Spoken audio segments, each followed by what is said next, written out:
Welcome to Learning English from People. The man who chose the sword, Chandra Bose. In the story of India's fight for freedom, some names are spoken with simple reverence. But one name, Subhas Chandra Bose, brings with it a storm of difficult questions. To millions, he is Netaji, the respected leader. He was a brilliant mind with a will of iron, a patriot whose love for his country was so fierce it led him down a dark and dangerous path. He is remembered as a hero who refused to bow to the British. But he is also the man who, during World War II, allied himself with Nazi Germany and Imperial Japan. This choice casts a long shadow over his name. How could a man fighting for freedom join forces with some of the world's greatest tyrants? His life was a whirlwind of privilege and rebellion, of daring escapes and a tragic, mysterious end. To understand Subhas Chandra Bose is to understand a different, more dangerous vision for a free India, one born not from peace, but from the fire of a global war. This is the story of a paradox, the story of the patriot in the enemy's camp. His journey began in a world he would spend his life trying to destroy, the world of the British Raj. Subhas Chandra Bose was born on January 23, 1897, in a wealthy and respected Bengali family. His father was a successful lawyer who worked within the British legal system. His mother was the traditional heart of their large home. While his family valued Bengali culture, his father believed that for his sons to succeed, they had to master the world of their British rulers. So, like his older brothers, young Subhas was sent to a European school. Everything was taught in English.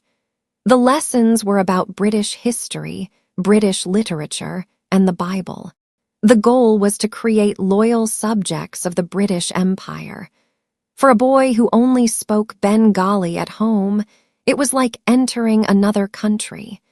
His father was a distant figure, always busy with his work, and Subhas later said his childhood felt emotionally empty. At the age of 12, things began to change. He moved to a new school where he studied his own heritage for the first time. He learned Bengali and Sanskrit and read the ancient Hindu scriptures. This sparked a deep spiritual awakening. He started wearing Indian clothes instead of Western ones and became fascinated by the teachings of Indian spiritual leaders like Swami Vivekananda. Vivekananda's message was powerful. Build your spiritual strength and use it to serve your nation. This idea took root deep in the young man's soul. When he went to Presidency College in Calcutta to study philosophy, this inner fire grew stronger. But it was here that his path took a sharp turn. In 1916, a British professor named Oaten was attacked by students after he allegedly made insulting remarks about Indian culture. Bose was accused of being part of the group. Although no one could prove it, he was expelled from the university. This event marked him as a troublemaker in the eyes of the British. For Bose, it hardened his belief that he could not and would not accept British rule. After a year, he was allowed to finish his degree at another college, graduating with top honors. His father, however, still hoped for a conventional, successful life for his son. He sent Subhas to England to take the exam for the Indian Civil Service, or ICS. This was the most powerful and respected career an Indian could have, working as a high-level administrator for the British government. In 1920, Subhas did something remarkable. He passed the difficult exam, placing 4th overall. A future of power, wealth, and security was his for the taking. But a battle was raging inside him. How could he pledge loyalty to the very empire he wanted to overthrow? In a letter to his brother, he explained his feelings. He wrote that it was impossible to truly serve his country if he was chained to the British government. In April 1921, he made a decision that shocked everyone. He wrote a formal letter asking for his name to be removed from the list of new ICS officers. He had turned his back on a comfortable life for a future of uncertainty and struggle. His path was now clear. He returned to India not as a servant of the empire, but as a soldier for its freedom.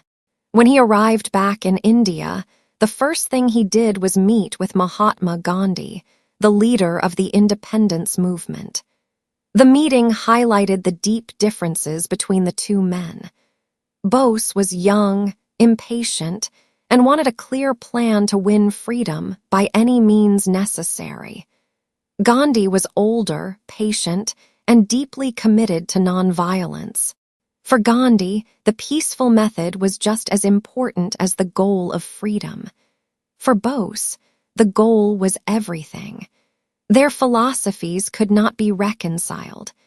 Gandhi wisely sent the young firebrand to Bengal to meet another leader, Chittaranjan Das. Das was a brilliant lawyer who understood the revolutionary spirit of Bengal. In him, Bose found a mentor. Das saw Bose's potential and immediately threw him into the world of nationalist politics. For the next 20 years, Bose worked within the Indian National Congress, rising quickly through its ranks. But he was always pushing the party to take a more aggressive, uncompromising stand. He became the editor of a nationalist newspaper and was elected president of the All India Youth Congress. When Das became the mayor of Calcutta, he made Bose the city's chief executive officer. But his activism had a price. He was arrested many times for his work against the British. In 1925, he was sent to a remote prison in Mandalay, Burma. The terrible conditions there destroyed his health. He developed tuberculosis, an illness that would affect him for the rest of his life. When he was released in 1927, he returned to politics with even more energy. He became a general secretary of the Congress Party, working closely with another rising star, Jawaharlal Nehru. They were both young, educated at Cambridge, and believed in socialism. Together, they represented the radical wing of the party. At the 1928 Congress meeting in Calcutta, Bose's unique style was on full display. He organized a volunteer group and dressed them in military-style uniforms. He himself wore a commander's uniform and led them in a disciplined parade. Gandhi famously called it a circus. But for Bose, the message was serious. The fight for freedom needed discipline, organization, and a warrior's spirit. This belief became stronger in the 1930s. He traveled across Europe, meeting with leaders and studying the powerful political movements of the time, fascism in Italy and communism in the Soviet Union. He even met with the Italian dictator, Benito Mussolini. From these experiences, he formed a controversial idea. He believed that after independence, India would need a period of strong, authoritarian rule to fix its deep problems of poverty and division. He imagined a government that combined the discipline of fascism with the social goals of communism. By 1938, Bose was one of the most popular leaders in India. He was elected president of the Indian National Congress, a huge victory for the party's radical faction. But his presidency brought his conflict with Gandhi out into the open. The next year, Bose decided to run for re-election. Gandhi was strongly against this and supported his own candidate. In a shocking result, Bose won. It was a clear defeat for Gandhi, who said, "This defeat is my defeat." But the victory was hollow. The powerful, older leaders loyal to Gandhi refused to work with Bose. They all resigned from the party's working committee, making it impossible for him to lead.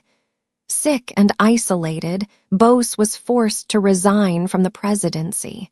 The split was final. He formed his own group, the Forward Bloc, to rally his radical supporters.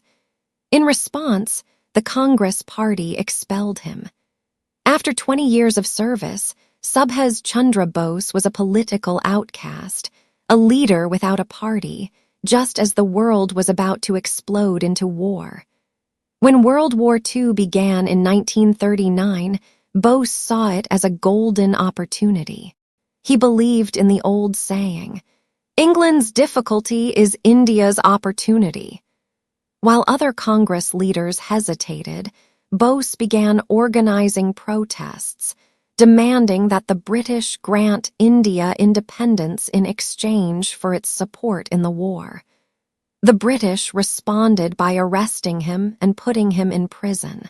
In jail, Bose announced he would go on a hunger strike until death. The British government, afraid of creating a martyr, released him. But they placed him under heavy guard at his family home in Calcutta. To them, he was trapped. To Bose, this was just a temporary pause. In the middle of the night on January 16, 1941, he made his move. He disguised himself as a Muslim man, with a long coat and a fez hat, and was driven out of the city by his nephew. His escape was like a spy thriller. He traveled by train across India to the border of Afghanistan. From there, he made a dangerous journey on foot through the mountains.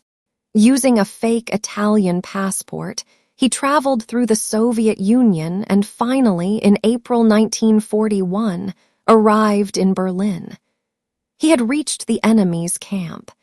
In Nazi Germany, Bose was given an office, a staff, and a radio station. He broadcast anti-British messages back to India, urging his people to rise up. His biggest project was the creation of the Indian Legion. He recruited thousands of Indian soldiers who had been captured by the Germans in North Africa.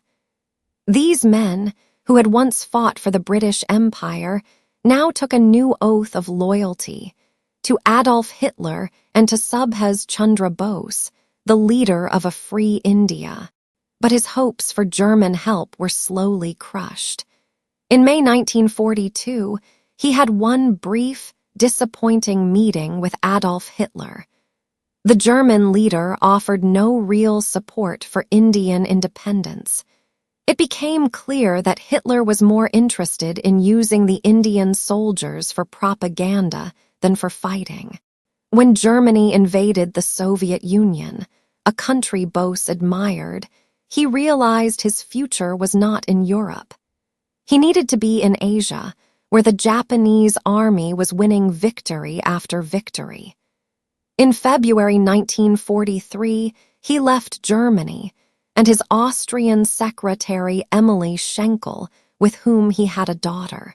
He boarded a German submarine for one of the most incredible journeys of the war. After traveling around Africa, he transferred to a Japanese submarine in the middle of the Indian Ocean. It was the only time in the entire war that a civilian was transferred between two submarines from two different navies. When he arrived in Southeast Asia, it was like a rebirth. In Singapore, he took command of the Indian independence movement there. He revived a small army that the Japanese had formed from Indian prisoners of war, calling it the Indian National Army, or INA. With his powerful speeches and magnetic personality, he inspired thousands of Indians living in Malaya, Burma, and Singapore. They gave him their money and jewelry and rushed to join his army. It was here he gave his most famous speech, promising, "Give me blood, and I shall give you freedom." He established the provisional government of Free India, known as Azad Hind. It was a government in exile, with its own money, stamps, and laws. It was even recognized by 9 countries, including Germany, Japan, and Italy. In a progressive move, he also created an all-female fighting unit, the Rani of Jhansi Regiment. The INA's great test came in 1944. They joined the Japanese army in a massive attack on British India, with the goal of capturing the towns of Impul and Kohima. For a short time, it seemed the dream was within reach. The flag of Free India was raised on Indian soil. From a radio station in Singapore, Bose spoke to Gandhi, calling him the father of the nation and asking for his blessing in this final war for freedom. But the dream quickly turned into a nightmare. The Japanese and INA forces were poorly supplied. The British Indian Army fought back fiercely. Then the heavy monsoon rains began, turning the jungle into a swamp of mud and disease. The attack collapsed. The retreat was a disaster, with thousands of soldiers dying from starvation and sickness. The dream of marching to Delhi was over. As the war came to an end in August 1945, with Japan's surrender, Bose's army and his government were gone. He made one last, desperate plan. He would try to escape to Soviet-controlled territory and convince the Russians to help him. On August 18, 1945, he boarded a Japanese bomber plane in Taiwan. Just after takeoff, there was a loud bang. An engine had failed. The plane crashed to the ground and burst into flames. Bose, who was covered in gasoline from the crash, was horribly burned as he tried to escape the fire. He was rushed to a nearby hospital, but his injuries were too severe. He remained calm and clear-headed for several hours, but that night, Subhas Chandra Bose died. He was 48 years old. His body was cremated, and his ashes were taken to a temple in Tokyo, where they remain today. But for many of his followers, the story did not end there. They refused to believe he was dead. Conspiracy theories spread, claiming the crash was faked and that Netaji had gone into hiding, waiting for the right moment to return. In India, the British put several INA officers on trial for treason. The trials backfired completely. They created a huge wave of anger across the country, uniting Indians in support of the captured soldiers. This public outrage was one of the final events that convinced the British that they could no longer rule India. In a strange twist of fate, Bose's failed army helped to win the freedom he had fought so hard for. Today, Subhas Chandra Bose's legacy is as complex as his life. He is honored as one of India's greatest heroes. Airports and universities are named after him. His birthday is a national holiday. He is seen as a patriot whose courage and sacrifice are beyond doubt. And yet, his story is an uncomfortable one. His willingness to work with the Nazis and his silence on their horrific crimes, including the Holocaust, raise deep moral questions. His belief that India needed a dictator after independence stands in stark contrast to the democratic path the country chose. Subhas Chandra Bose represents a powerful counter-narrative in India's history. He forces us to ask difficult questions about the price of freedom and the compromises made in the name of patriotism. He was a hero. He was a collaborator. He was a spiritual man who chose the path of war. His story is not simple, but it is essential. It is the story of a fiery spirit who left a permanent mark on the soul of India.